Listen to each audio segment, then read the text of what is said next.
அஸ்ஸலாமு அலைக்கும் my YouTube family, welcome to long distance diaries. இன்றைக்கி இந்த வீடியோவில் நம்ம என்ன பார்க்க போகிறோம்னா, ஒரு சூப்பரான டேஸ்டியான முஸ்லீம் ஸ்டைல் சிக்கன் குருமா எப்படி செய்கிறதுன்னு தான் பார்க்க போகிறோம். வாங்க வீடியோக்குள்ளே போகலாம். ஃபஸ்ட்டு வந்து மசாலாஸ் எல்லாமே கட் பண்ணி எடுத்து வச்சுருக்கேன். 1/2 kg வெங்காயம், 1/2 kg தக்காளி, ஜிஞ்சர் கார்லிக் பேஸ்ட் வந்து ஒரு 4 டீஸ்பூன், மல்லி புதினா வந்து க்ளீன் பண்ணி எடுத்து வச்சுருக்கேன். 8 பச்சை மிளகா வந்து ஆட் பண்ணியிருக்கேன். 1/2 kg வெங்காயம், 1/2 kg தக்காளி சொன்னேன் இல்லையா, அதில் மட்டும் ஒரு பெரிய வெங்காயமாக பார்த்து பெரிய தக்காளியாக பார்த்து எடுத்து வச்சுட்டு அது மட்டும் கட் பண்ணி தனியாக எடுத்து வச்சுருக்கேன். மற்ற எல்லாமே கிரைண்ட் பண்ணிவிட்டேன். குருமாவுக்கு வந்து உருளைக்கிழங்கு இருந்தால் தான் சூப்பராக இருக்கும். அது இல்லைனா இப்படி, ஸோ அது வந்து சைடில் எடுத்து வச்சு பீல் பண்ணி கட் பண்ணி நல்லா தண்ணியில் வாஷ் பண்ணி எடுத்து வச்சுக்கிட்டேன். அதுவுமே இப்போ நான் சொல்லிகிட்ருக்கிற மெஷர்மெண்ட் எல்லாமே வந்து 2 kg சிக்கன் குருமாக்கானது. அன்றைக்கி நான் வந்து 2 kg சிக்கன் தான் எடுத்து செஞ்சுருந்தேன், ஏன்னா டோட்டலாக 4 ஃபேமிலிக்கு செஞ்சுருந்தேன். நெக்ஸ்ட்டு வந்து சிக்கன் க்ளீனாக வாஷ் பண்ணி எடுத்து வச்சாச்சு.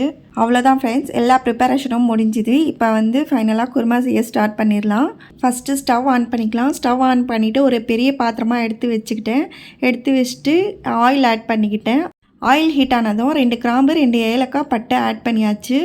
நெக்ஸ்ட்டு வந்து கட் பண்ணி வச்சுருந்தோம் இல்லையா, அந்த வெங்காயமும் பச்சை மிளகாயும் போட்டு ஒரு 5 மினிட்ஸ்க்கு வந்து நல்லா ஃப்ரை பண்ணி எடுத்துக்கலாம். பச்சை மிளகா போட்டதுக்கு அப்புறம் ஆயில் ஹீட்டாக இருக்கும் இல்லையா, அது வந்து மேலே தெரிக்கும். அது மட்டும் கொஞ்சம் பார்த்து சேஃபாக பண்ணிக்கோங்க. 2 kg சிக்கன் குருமாவுக்கு வந்து நான் வந்து ஒரு 200 ml அளவுக்கு ஆயில் எடுத்திருக்கேன். அப்படியே பக்கத்தில் ஸ்டவ் ஆன் பண்ணிவிட்டு பாத்திரம் வச்சுக்கலாம். பாத்திரம் வச்சுட்டு கொஞ்சமாக ஆயில் ஆட் பண்ணிக்கிறேன். ஆயில் ஆட் பண்ணி முடித்த உடனேயும் அது ஹீட் ஆகிற வரைக்கும் இங்கே பக்கத்தில் கூட பார்த்துக்கலாம்.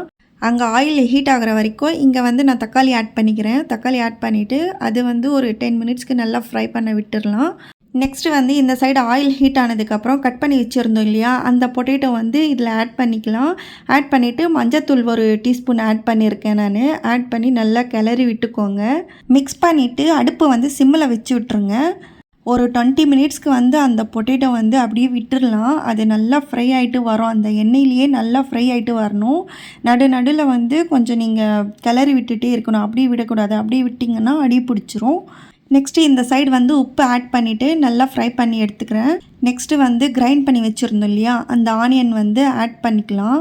வெங்காயம் போட்டதுக்கு அப்புறமா வந்து ஒரு 10 மினிட்ஸ்க்கு வந்து அந்த ஆயில்லையே அது நல்லா ஃப்ரை ஆகிட்டு வரணும். அப்போ தான் அந்த பச்சை வாசனை போகும். பச்சை வாசனை போகிற வரைக்கும் வந்து இங்கே நல்லா அதுலேயே ஃப்ரை பண்ணி எடுக்கணும் அந்த வெங்காயம் வந்து. அப்படியே சைடில் வந்து உருளைக்கிழங்கும் இருக்கு இல்லையா, அதுவுமே வந்து அப்பப்போ செக் பண்ணிக்கலாம். அப்போ தான் இல்லைனா அடி பிடிச்சிரும். நெக்ஸ்ட்டு வந்து இந்த சைடில் கிரைண்ட் பண்ணி வச்சுருந்தோம் இல்லையா, அந்த தக்காளி வந்து ஆட் பண்ணிக்கலாம். தக்காளி ஆட் பண்ணிவிட்டு அதை நல்லா மிக்ஸ் பண்ணி விட்டுக்கோங்க. மிக்ஸ் பண்ணி விட்டுட்டு இதை வந்து ஒரு 20 மினிட்ஸ் வரைக்கும் நல்லா ஃப்ரை பண்ணி எடுக்கணும். எண்ணெய் பிரிஞ்சு மேலே வர வரைக்கும் நல்லா ஃப்ரை பண்ணி எடுத்துக்கணும். மசாலா நல்லா ஃப்ரை ஆகிட்டு வந்ததுக்கப்புறம் ஃபைனலாக சிக்கன் ஆட் பண்ணிக்கலாம். சிக்கன் ஆட் பண்ணதுக்கப்புறம் தான் ஸ்பைசஸ் எல்லாமே ஆட் பண்ணணும். ஸ்பைசஸ் வந்து 1 டீஸ்பூன் மஞ்சத்தூள் ஆட் பண்ணியிருக்கேன். 4 டீஸ்பூன் வந்து தனியாத்தூள் ஆட் பண்ணியிருக்கேன். எப்பயுமே தனியாத்தூள் மட்டும் கொஞ்சம் எக்ஸ்ட்ராவாக போட்டிங்கன்னா டேஸ்ட் வந்து ரொம்ப என்ஹான்ஸ் பண்ணி கொடுக்கும். அது கரம் மசாலா 1/2 டீஸ்பூன் ஆட் பண்ணியிருக்கேன். மிளகாய்த்தூள் வந்து 1 டீஸ்பூன் தான் போட்டிருக்கேன், ஏன்னா பச்சை மிளகா ஆட் பண்ணியிருக்கோம். அதனால் ஜிஞ்சர் கார்லிக் பேஸ்ட் வந்து 4 டீஸ்பூன் அளவு எடுத்து வச்சுட்டு அதை ஆட் பண்ணிக்கிட்டேன். அவ்வளோதான் ஃப்ரெண்ட்ஸ், எல்லா ஸ்பைசஸும் ஆட் பண்ணியாச்சு. இப்போ வந்து இதை நல்லா மிக்ஸ் பண்ணி விட்டுக்கலாம். எல்லாம் நல்லா மிக்ஸ் பண்ணி விட்டதுக்கப்புறம் தண்ணி ஆட் பண்ணிக்கலாம். நான் வந்து 4 ஃபேமிலிக்காக செஞ்சேன் இல்லையா, ஸோ அதனால் வந்து நான் ஒரு 4 கிளாஸ் அளவுக்கு தண்ணி எடுத்து ஆட் பண்ணிக்கிட்டேன். அதுவும் இல்லாமல் சிக்கனில் கூட தண்ணி விடும் நல்லா, அதனால் 4 கிளாஸ் ஆட் பண்ணியிருக்கேன் நான் இதில் தண்ணி வந்து. நெக்ஸ்ட்டு வந்து நான் ஃப்ரை பண்ணி வச்சுருந்தேன் இல்லையா, அந்த உருளைக்கிழங்கு வந்து இதில் போட்டுக்கிட்டேன். அந்த ஆயிலும் போடணும், அப்போ தான் டேஸ்ட்டு சூப்பராக இருக்கும்.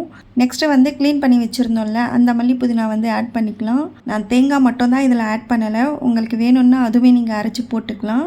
எனக்கு வந்து அன்றைக்கி தேவைப்படல, ஸோ அதனால் நான் போடலை. ஃபைனலாக லிட்டு க்ளோஸ் பண்ணிவிட்டு ஒரு 20 மினிட்ஸ்க்கு ஹை ஃப்ளேமில் வச்சு சிக்கன் நல்லா குக் ஆகி வர வரைக்கும் நல்லா குக் பண்ணி எடுத்துக்கலாம். லாஸ்ட்டாக ஒரு 5 மினிட் வந்து சிம்மில் வச்சுட்டிங்கன்னா அது நல்லா தம் ஆகி எண்ணெய் பிரிஞ்சு இந்த மாதிரி சூப்பராக மேலே வரும். அவ்வளோதான், இப்போ சூப்பரான டேஸ்டியான சிக்கன் குருமா ரெடி. இப்போ இந்த குருமாவை நீங்கள் கீ ரைஸ் கூட சர்வ் பண்ணிங்கன்னா டேஸ்ட்டு வந்து அல்டிமேட்டாக இருக்கும். ட்ரை பண்ணி பார்த்துட்டு எப்படி இருந்துச்சுன்னு உங்கள் ஃபீட்பேக் வந்து கண்டிப்பாக கமெண்ட்டில் சொல்லுங்கள் ஃப்ரெண்ட்ஸ். என் ரெசிபி பிடிச்சிருந்தா லைக் பண்ணுங்கள், கமெண்ட் பண்ணுங்கள், ஷேர் பண்ணுங்கள், அண்ட் மறக்காமல் சப்ஸ்கிரைபும் பண்ணிவிடுங்க. நெக்ஸ்ட் வீடியோவில் மீட் பண்ணுற வரைக்கும் அன்டில் தென் உங்கள் Laisha Suja. Take care and bye bye.